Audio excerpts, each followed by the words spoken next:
through no fault of their own, an individual who's endured COVID-19 will typically massively underestimate the level of rehabilitation required for them to recover from COVID. And as a result, will typically overestimate their readiness to return to normal daily life, fitness and work.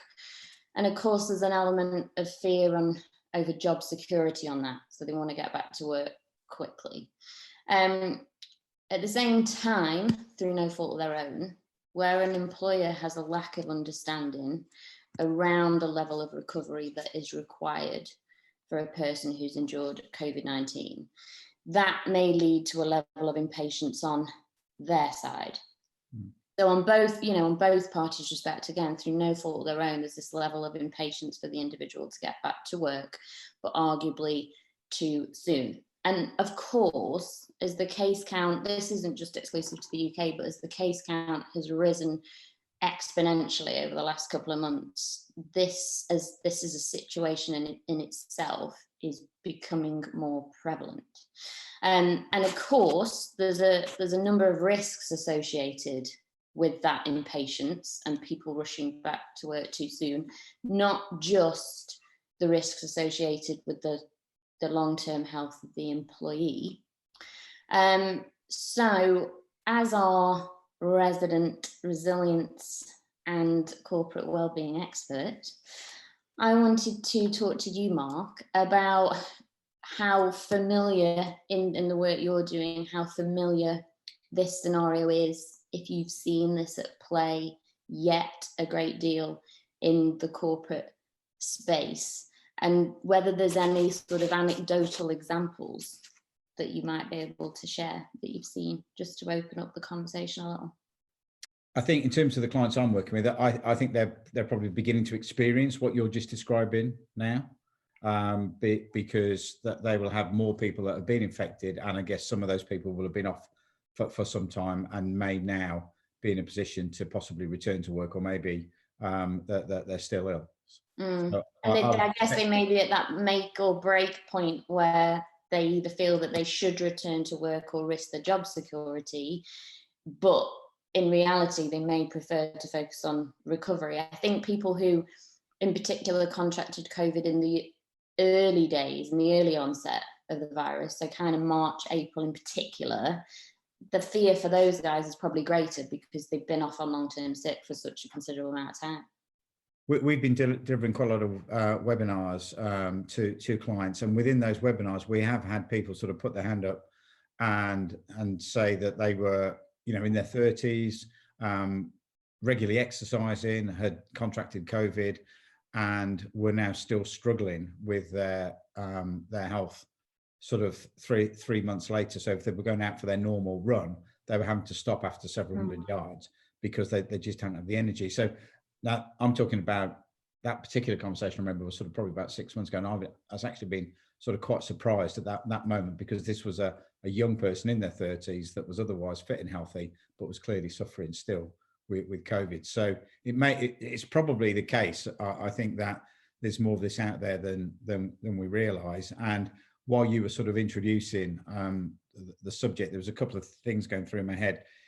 I think it's the classic case where just ignoring the sort of economic pressures on anybody coming back to work from a job security point of view for a minute. I think it's the classic thing where it's what we distinguish between mental strength and resilience. People's mental strength is one thing, and that obviously that's a great quality, but it's your mental strength that can cause you to, if you like, go back to work too quickly, or to work 12 hours a day rather than 8 hours a day. And that mental strength can actually deplete your physiological self and cause your resilience to crumble. So in terms of the type of support and expertise that you're offering, I think this is really critical. So I think that both the individual and the employer can really underestimate how long it might take for someone to properly rehab from the infection, and they could be rushing back into full-time work too soon, basically.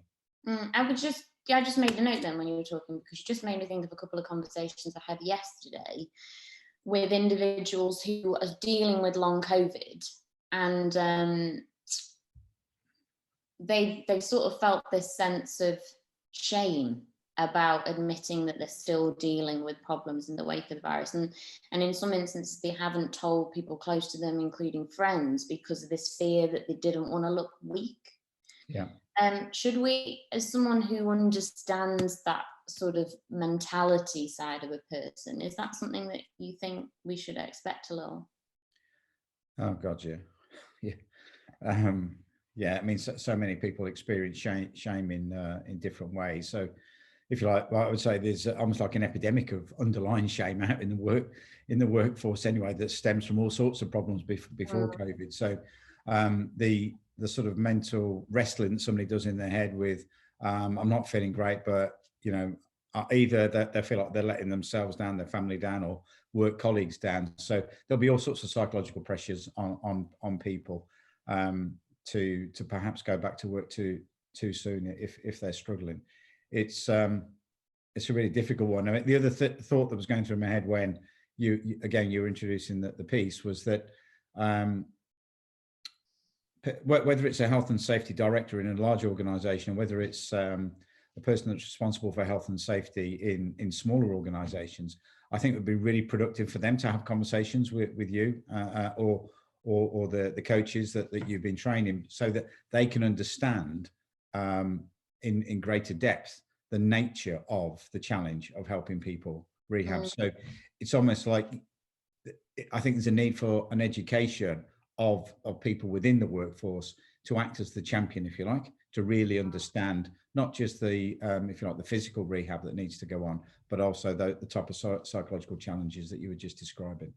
That just, before we were just recording this, we were obviously talking about breaking this. We do talk about some stuff, don't we? But we were talking about breaking the cycle on parenting. And I guess one of the things that we're trying to do as an organisation, admittedly, you know, of course, our core business is education, but because we're quite deep in the weeds with the COVID situation, we really want to break the cycle around long COVID.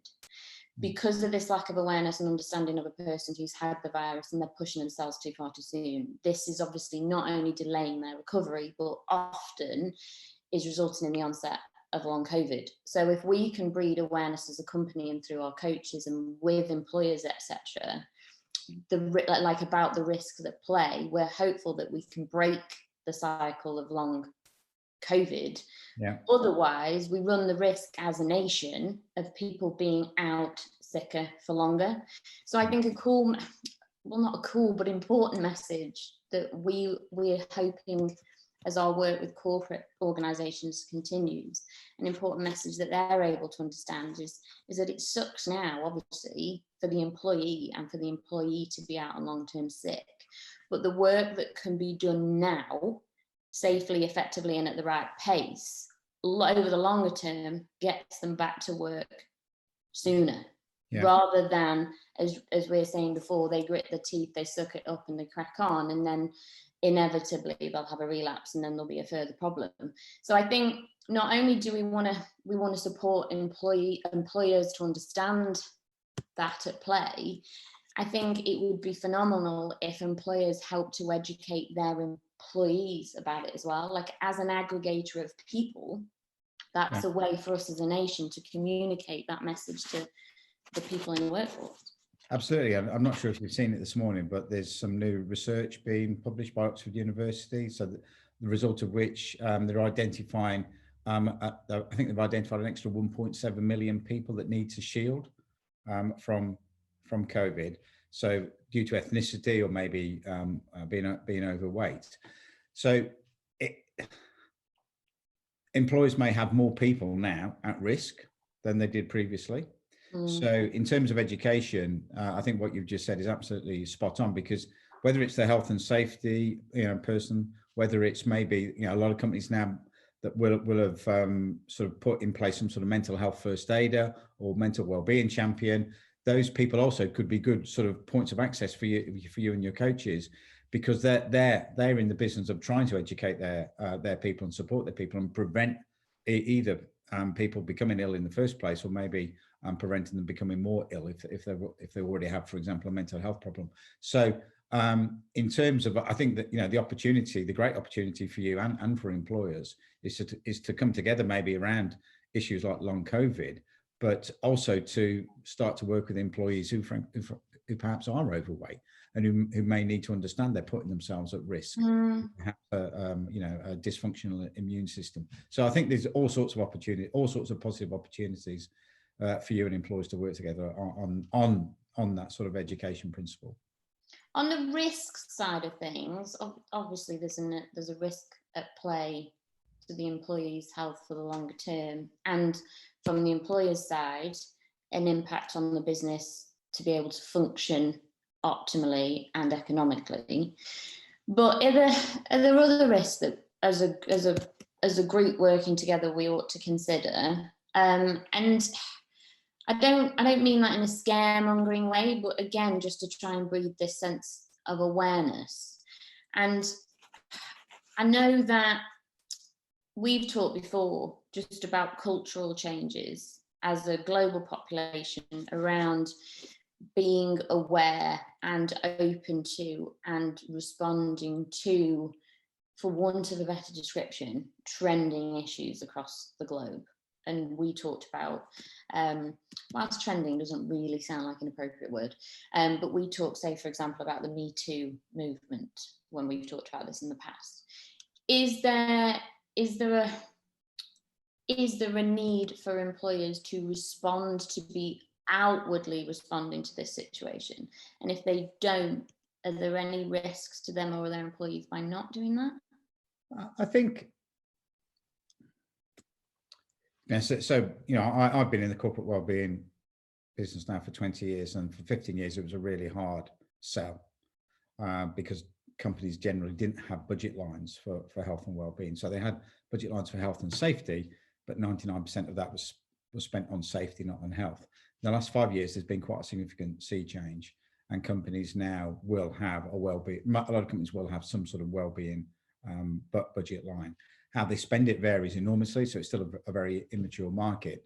I think there are employers out there now that really embrace the care for their staff, and they'll be running all sorts of initiatives and getting more and more experience at getting that right and working out the best way of investing that budget.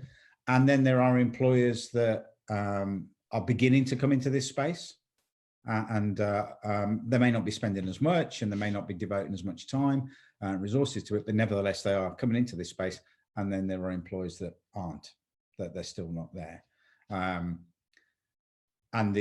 if you like, the cultural attitudes in there and the leadership attitudes in there, I would say the risk for them is that it's the same as the dinosaur, really.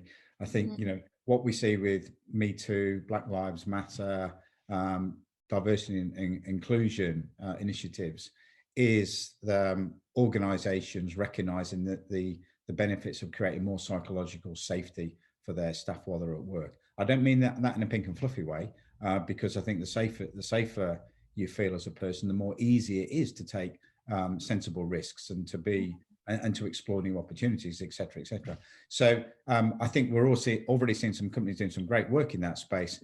The risk for me, for employers and the employees that aren't coming into that space, is that they're being left behind. I think there's an economic risk for employers that they'll have retention issues, they'll have morale issues, they'll have engagement issues, and for the employees, I guess they'll just be under the type of pressure to work hard, and the risk for them will be their well-being, their mental well-being and their physical well-being. I really like the term psychological safety that you just used there. I think that sort of summarises so much of what we just talked about. That's what not in a pink and fluffy way. I didn't mean it in that way either. Yeah. It's instinctive. As humans, we want to feel safe. When we don't feel safe, our nervous system generates stress hormones to help us deal with that, and that's fine. That's a very healthy response. But the problem is if our nervous system is continually triggering those stress hormones, or if it's doing it in a dysfunctional way, as in the case with PTSD. So employers that create a fearful culture at work are by definition threatening the nervous system, if you like, of their employees, and that's triggering the stress response unnecessarily. And I could go on for hours about all of the sort of negative consequences of that from a decision-making point of view, from a well-being point of view, from a morale point of view, from a trust point of view, etc., etc. But I wouldn't want to overplay that. I think there is a risk for employers not recognising the need to support employees, whether it's about long COVID or any other aspect of well-being. But I do think that the marketplace is moving away from that type of employer and much more towards the support of employer. Do you think what's happened because of the pandemic, as with most in most other situations, in most other scenarios, we've seen that the pandemic has made people more open to topics of conversation they might have been before, more open to each other. There's, generally speaking, bigger cooperation, more collaboration. Generally, when we talk about corporate wellbeing, do you think there'll be more receptivity to that by organisations because of what's happened? Definitely, already seeing it. Definitely, already seeing it. I think what the pandemic has shown the world is that you can't separate out economics and well-being, because you know, what we have with the pandemic is, you know, a serious problem, but it's created an economic catastrophe. So, you know, one of the reasons why it's been a hard sell for anyone trying to push corporate well-being for the last 20 years is because companies have sort of been asking the question, where's the return on investment? You know, it's almost as if, you know, that they don't get the common sense message that looking after your people is going to wash through in at some point in terms of better engagement, better morale, better productivity. You know, an ill person in hospital can't be productive. It's as simple as that. So I think what the pandemic has done is shone a light on the this sort of, you know, the integrated nature of economics and well-being. And it doesn't mean to say that that there are easy answers in terms of what's the best way of investing into corporate well-being. I still think that's a challenge. I still think it's an immature market. But the type of work that you're doing, the type of work that we're doing in terms of educating employees and educating health and safety specialists or well-being champions, that definitely, I know from our clients, that's definitely well received, and it's the way to go. When it comes to what an employer could do to respond to the situation and be proactive in regards to the situation to support employees who've been affected or otherwise, obviously we're always going to recommend foremost that they work with a CAWS certified coach or club to help them to understand what's at play and what they can do to support the team. But where that might not be an option financially, or perhaps it's just something that the employer's not quite convinced by yet, is there things that in your mind, is there things that an organisation could do now that doesn't cost anything that could go some way towards remedying what's happening? Very affordable. So there's a whole range of things that employers can. So what the pandemic has shown us is that we can deliver work like this through webinars, and that's very, very cost effective. So you could have employers in a sector coming together, for example, and have it setting up webinars with you and your clubs and your coaches. You know, that costs, and so you could do an educational webinar for 30 minutes for an hour, and from that educational webinar you can then filter out those that need more specialist, maybe one-to-one support. So yeah. I think that I think it's very affordable.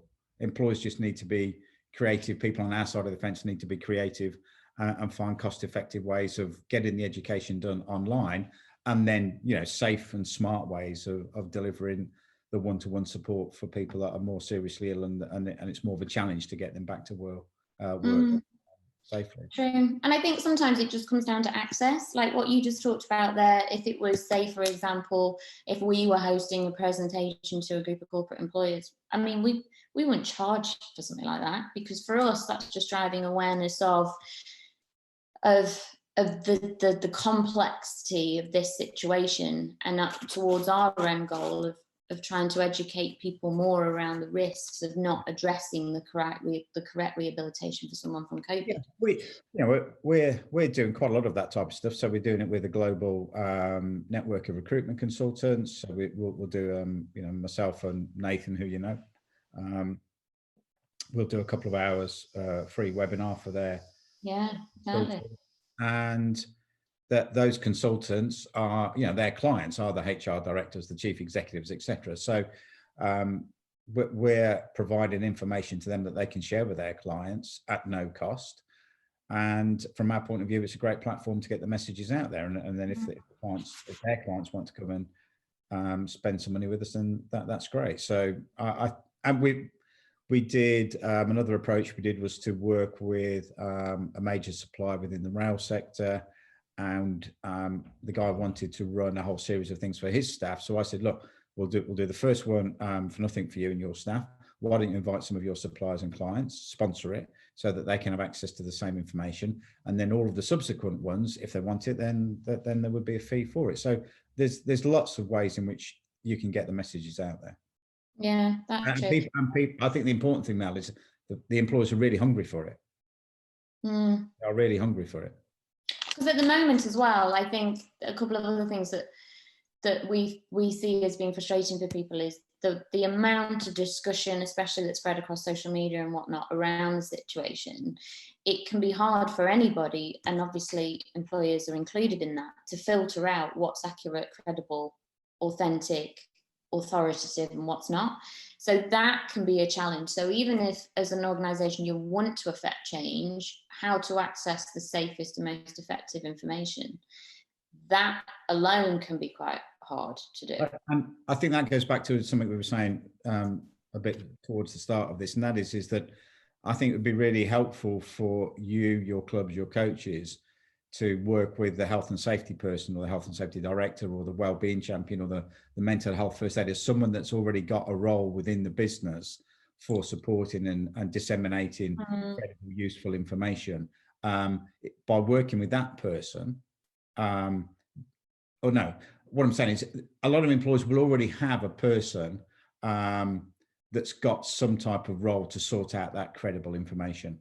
Yeah, that's true. That's true. They may not necessarily be someone that's experienced in COVID or someone that's experienced in physical rehabilitation, but they will be a person that's got some sort of well-being responsibility and some sort of experience in dealing with the internal issues that arise. And that person could help your coaches find the most direct route through.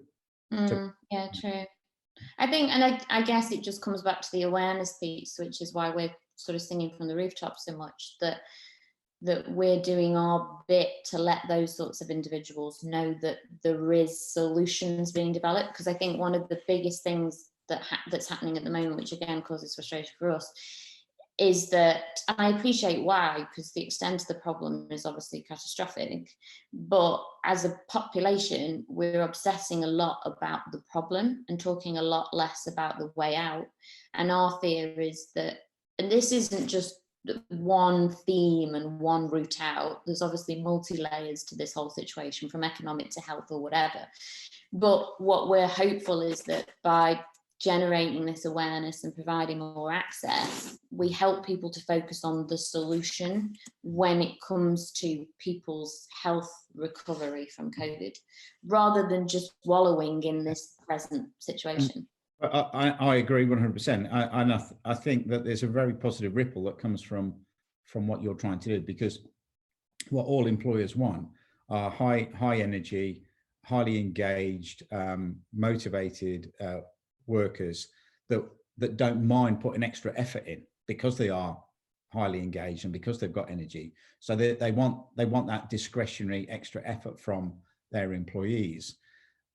What you're doing is sending a very positive message throughout the workforce to say, sorry, if an employer engages with you to support someone that needs specialist rehab to get back into work, that's an incredibly positive message that goes out to the rest of the workforce.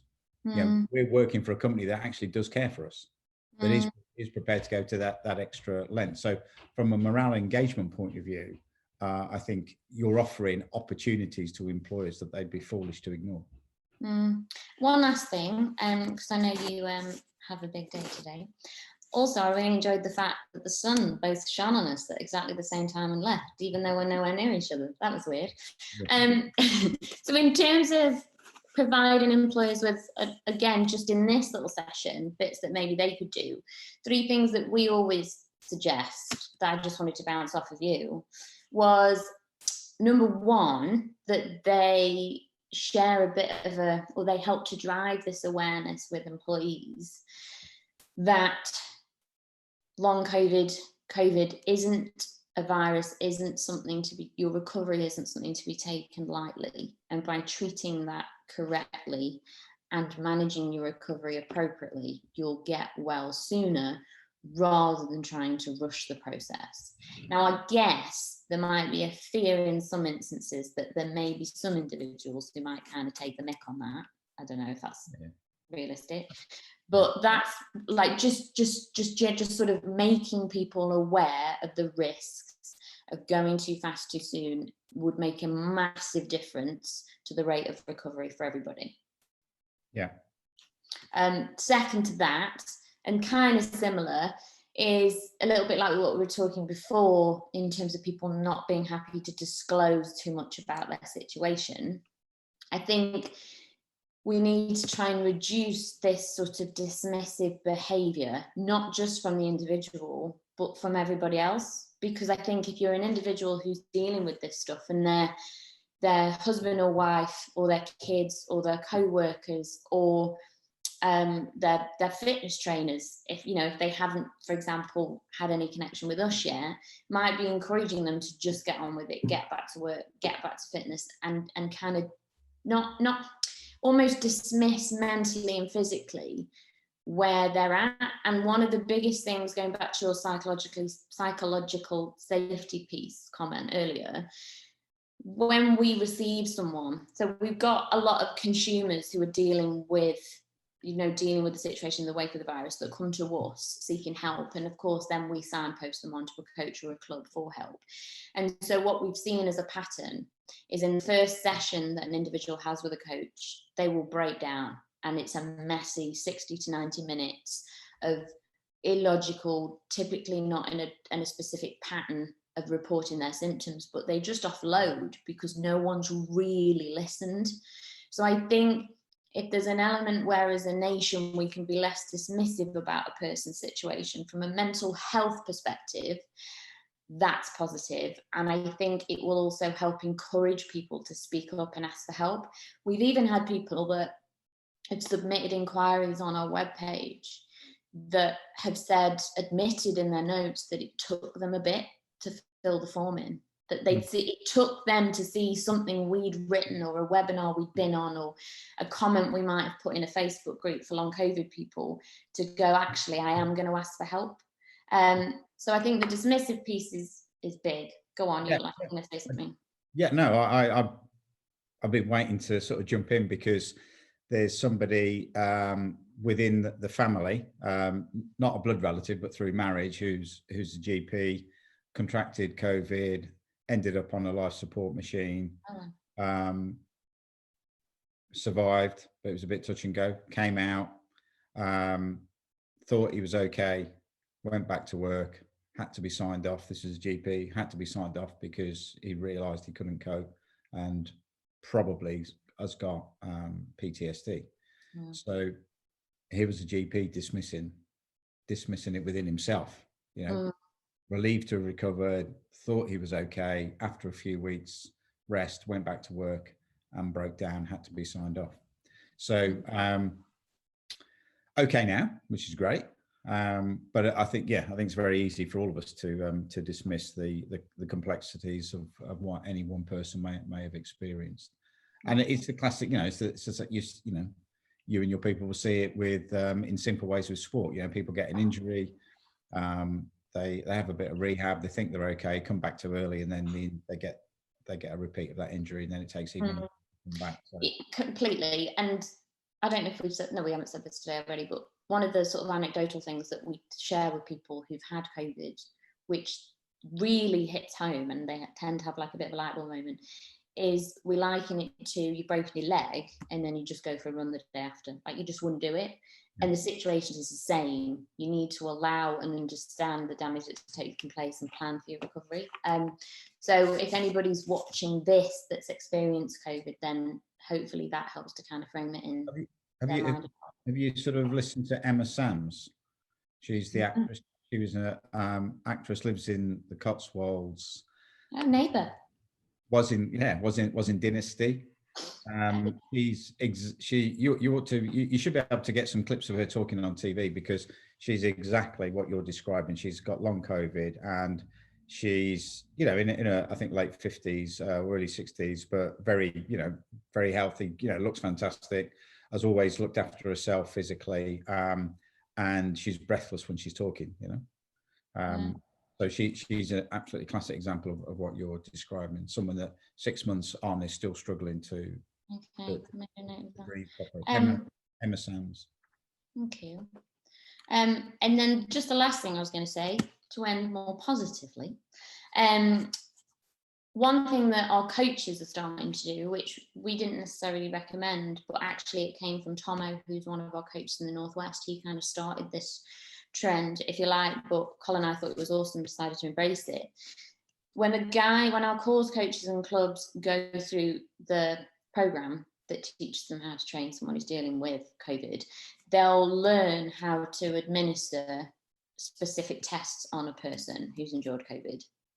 And so what Tomo and some of the other guys are doing is running those same tests on individuals, irrespective of whether they've had COVID or not, so that in the event that they do get COVID, then they've got very apples for apples results and tangible data. Now, of course, most trainers will run some sort of tests on clients in any case, but typically not these specific tests. So we just thought that was a really powerful message for our coaches, clubs, and also it could be something that corporate employers do, to be very proactive and say, hey, let's run like a health MOT, but kind of spice up the name a little, but let's run a health MOT with you guys in advance of anything happening, so that we know exactly what your start point is versus where you were on the other side of this. Is that something you think people be open to? Definitely, Mel. I want to know more about that. Oh yeah. I can already think of clients that would probably want to do that. So absolutely.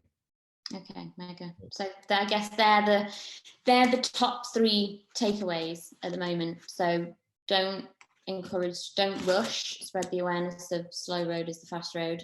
Don't be dismissive. And then if we can test now to help, I think as well on that, that would also help people to consider their health differently. You talked a few minutes ago about being proactive in any case, and I think this falls part of that. Yes, you're with that last point, you're sort of standing in both camps. So the occupational health marketplace, which is very traditional, has been around for years, is reactive. So when large companies that have got an occupational health contract in place, when somebody becomes ill for whatever reason, they automatically go into that occupational health process, and the objective is to help them get back to work in a safe way as quick as possible. And there's some sort of cost benefit from the employer's point of view to having all of that in place. But the problem with that service is that it is reactive. It's waiting until people become ill. So we tend to be on the other side of the fence. We're in the preventative space. We're trying to educate people to look after themselves better, strengthen their immune system. So that last point, that last point is more in the preventative space. But I think you'll really grab employers' attention with that, and simultaneously you're also offering that reactive solution as well.